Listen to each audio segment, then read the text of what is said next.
Hello, my name is Gabriel, and in this video I'll be talking a little bit about the project-based learning methodology that we use here in University of Brasilia. That's me, Gabriel, and we also have Juan, Mateus, and Samuel. We did this project together, and we are here in Brasilia, Brazil. We did this project in the first semester of 2018. And well, this is our presentation plan. We're first talking about the project-based learning methodology itself. After that, a little bit about quality management, and then we're going to the project scenario, the project itself, how we did everything, and our results, what we got doing that, and the kind of abilities we developed in the process. Okay, so what is the PBL after all? It's basically, instead of having classes, we have the opportunity to develop a project in a real client.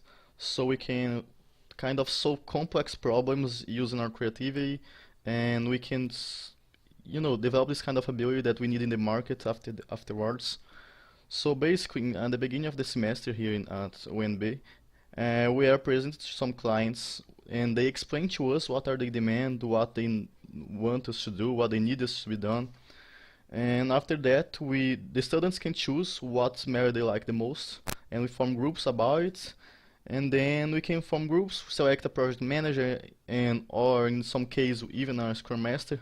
We learn this kind of agile methodology as well. And then we go to execute the project itself, and it's very good because it's bounds together practical and the theoretical knowledge we have in the classroom. And we always have a supporting subject. For example, one of the projects we have the discipline of statistics, which help us to develop a project in statistics. So we also have this kind of supporting subject that help us to develop the project itself.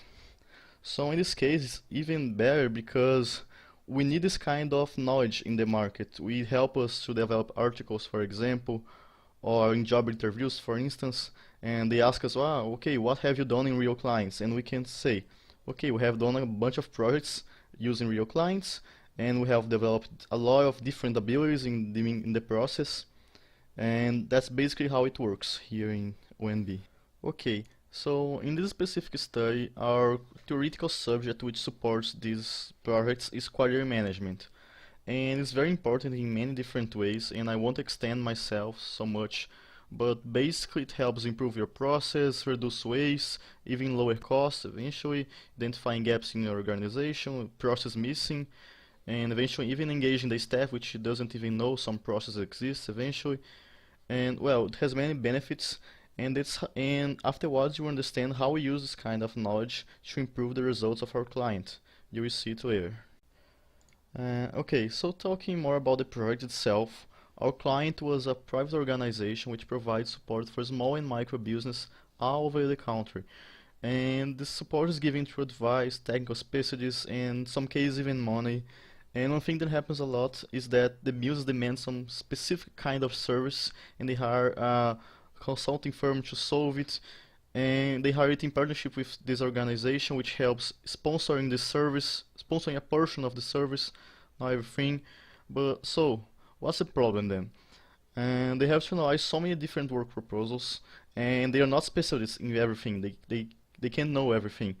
So they can't verify the numbers, the proposed steps are appropriate. They can't verify if the price is okay to be sponsored, and they don't have this critical analysis to verify if it's right, if it's appropriate. So that's what we did. We tried to solve this specific problem. Okay, so how it worked? First, we arranged a kickoff meeting to understand the overall situation, how was the situation for client, how this project could impact the overall organization. And after some talking, it was evident really the main problem was the lack of technical knowledge of our clients about the work proposals the consulting firms made, because they really can't know everything. They just sponsor things, but although they had to decide it. And what we did? And we made some technical sheets of services. They will help the staff organization to analyze this kind of work proposals so they can choose the best one, considering cost, considering the steps, considering the expertise of these organizations, considering many aspects. So how we did this? First we defined our scope, which services we are going to cover, And then we study about these subjects because we need to be experts in this in order to make this technical sheet. And we will also read some books, make some benchmarks with people with expertise in these areas of study, and talking about then we can write these sheets, and after that we can validate these sheets with our teachers or people that are experienced in this area, and eventually we show it to them, and we make some corrections, adjusting to the reality, and after all that's it. And I'll show you next how was it done. And here in the results, as you can see, we are showing you an example of one technical sheet that we made. In the beginning, we have some overall information about the service, for example, which the area, which the indicated size of the organization that are going to be benefited from the service, the name of the service, the objectives you want to achieve, some requirements. You must have some requirements to join to join the service. And one of the main parts of our technical sheets is the step-by-step methodology, which helps the consultants to identify which are the main stages of the projects, so they can analyze better the work proposals they get from the consulting firms. As you can see there, we show it step by step. We also have the workload, which means they can analyze how many hours they are being proposed to sponsor, so they won't spend too much money in unnecessary workload from consulting firms.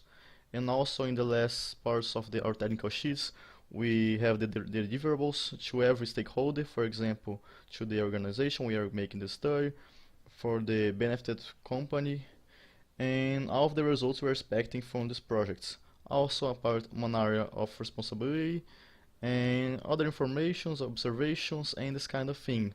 So here our intention is to abord every aspect of the service in order to provide the support to our client organization.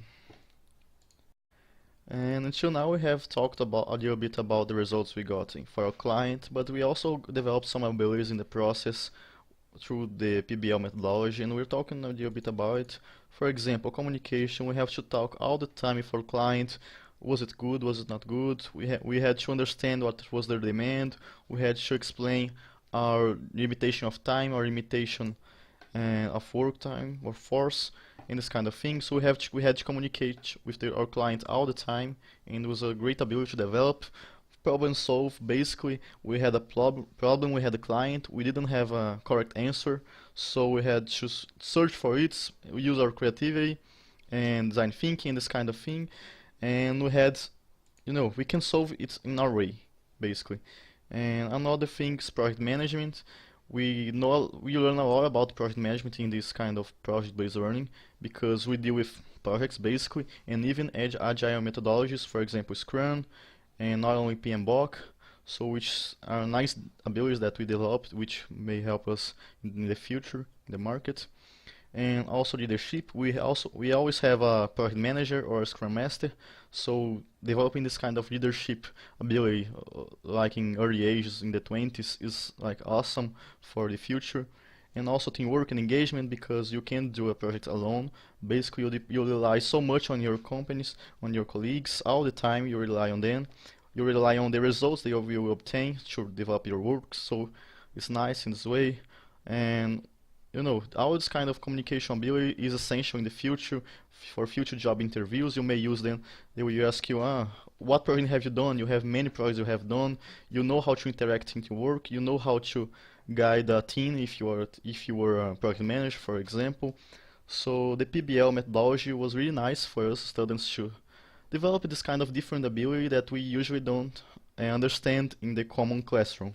And that's it, that's our project. First, I'd like to thank you for watching all of this, for your attention, and I hope you enjoy this project-based methodology from University of Brasilia. Anything you can contact us, students, or even professors there, and you're free to give any doubts you have. We are free to answer them, and anything, just tell us. Thank you for watching.